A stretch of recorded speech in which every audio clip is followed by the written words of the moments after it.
we're never free. We're never free. There's a system that keeps us inside of a system. So 30 years ago, you could erase that. Charlotte City Councilwoman Wana Brown and her daughters have been indicted on federal charges, according to the U.S. Attorney's Office. Federal officials say Brown and her daughters then spent the money on personal expenses, including a lavish birthday party. We got another one. So get this, a city councilwoman in Charlotte. Here's some pictures from her Instagram. Yeah, that's her. Now, this person made headlines for turning her life around after going to prison, but she just now got indicted for fraud. Not just any fraud, we're talking about the pandemic relief money, the PPP loans, allegedly blown it on stuff like a $15,000 birthday party with a horse-drawn carriage. So this redemption arc might be getting a sequel, but this time it is federal. So let's get into it. Wana Brown was elected to Charlotte City Council back in 2023. Her story was inspiring. She grew up in District 3, got caught up in federal bank fraud in the 90s, messing around with checks and forging financial documents, did 4 years in prison, came home, cleaned up, and became an advocate for folks trying to turn life around. She even started a nonprofit called Beauty Behind the Bars, which helped incarcerated women re-enter society. That's actually her name of her Instagram as well. She was the first formerly incarcerated person elected to Charlotte's council. Wana Brown is a phenomenal black woman. I am the daughter of Artie Mae Brown. She spent time in federal prison on fraud charges. The people that said that we couldn't do something because of a stigma that's been placed on us, people that put us in a box, I just showed them that if you put me in a box, I'm gonna break out of it. A real comeback story. I wonder what's gonna happen next. Well, obviously, now the same system she once beat is coming back with a vengeance. So last week, the feds hit Brown and her 2 daughters with federal charges, conspiracy to commit wire fraud and wire fraud itself. The U.S. Attorney said the trio submitted at least 15 fake PPP and EIDL loan applications between 2020 and 2021. They allegedly used fake tax documents, false income statements, and straight up non-existing businesses to secure over $124,000 in COVID relief funds. That is just insane. But it didn't stop there. Prosecutors said that they tried to get the loans forgiven using more false paperwork. Basically, the government says that they double dipped the fraud. And the wildest part, they allegedly spent $15,000 of this money on Tawana's 50th birthday party.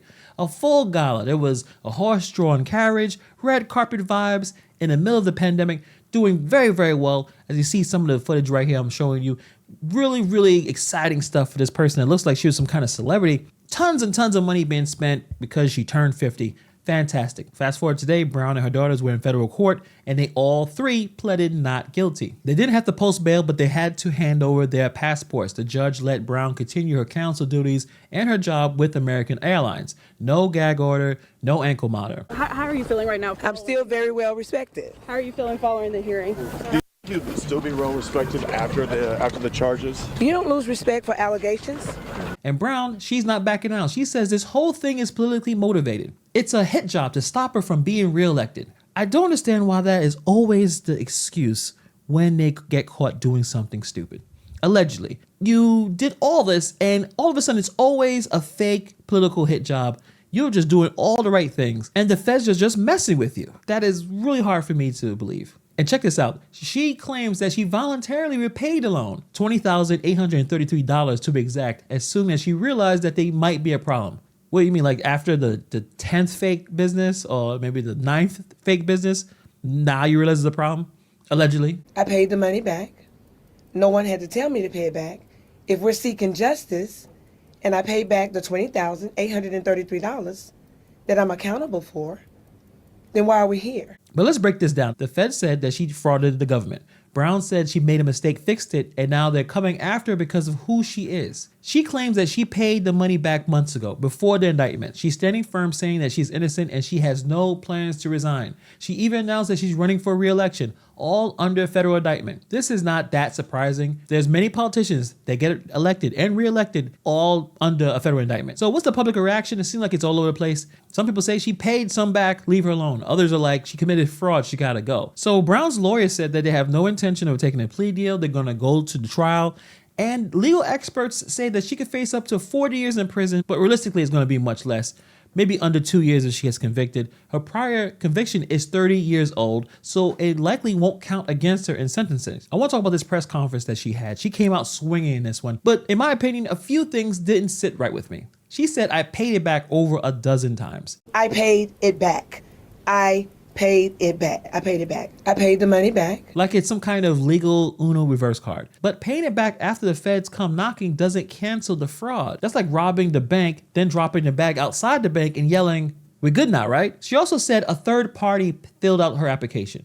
But PPP loans require you to certify every single line. If it's in your name, you own it, third party or not. And when asked if she used that money for that extravagant birthday party, she dodged it hard. The indictment says that you used those funds on a birthday party. Is that the case? I paid $20,000 back. Same with whether she used the loan for payroll. For someone who says that she's all about transparency, those silent moments spoke loud. Then came with the racial and political angle, pointing out that a white-owned business called Hillbilly Barbecue, that wasn't charged. And you in a pandemic trying to make all this, it's common sense. I get it. You got to ask the questions, right?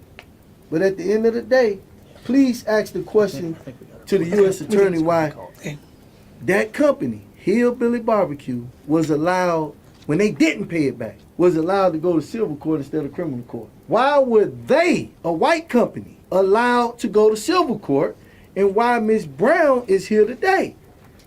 When their amount was way over the amount. I think that's a fair question. I mean, that could be a fair question, but also, why are you comparing your fraud case to a barbecue joint? I mean, at one point she had a good story, but now her logic just doesn't make a lot of sense. This was less of a press conference, more like a sympathy reach with legal sidesteps. And if the feds have receipts, emotional appeals won't save her. So here's the thing. Wana Brown was a poster child for second chances, but now she's back in court fighting for her name. And this raises a larger question, or a bigger question. Should we elect people with serious criminal histories into public office in the first place? Now look, redemption is powerful. Everyone loves a comeback. But when someone's already shown that they can't follow the rules, especially around money and trust, it shouldn't be shocking when they break the rules again.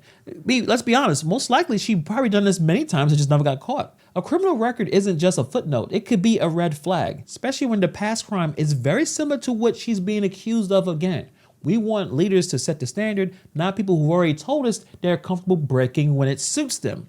When you elect someone who's already done time for fraud, you're betting that they truly change. But sometimes that works, and other times you end up right back in court. If a candidate has already proven by their own actions that they're willing to play loose with the law, we shouldn't be surprised when they treat the public office the same way. Second chances are personal, but elections are public, and we all pay the price when the gamble goes bad. Was this just a misunderstanding? This happened before she got elected, but still, was the comeback story too good to be true? This isn't just about the fraud, it's about the trust, public trust, and whether redemption stories still work when the past tries to repeat itself. Let me know what you guys think about this in the comments below. Do you believe this is political, or did she get caught up trying to finesse the system? Let me know in the comments below. Thank you for taking time to watch this video, and I'll see you guys in the next video.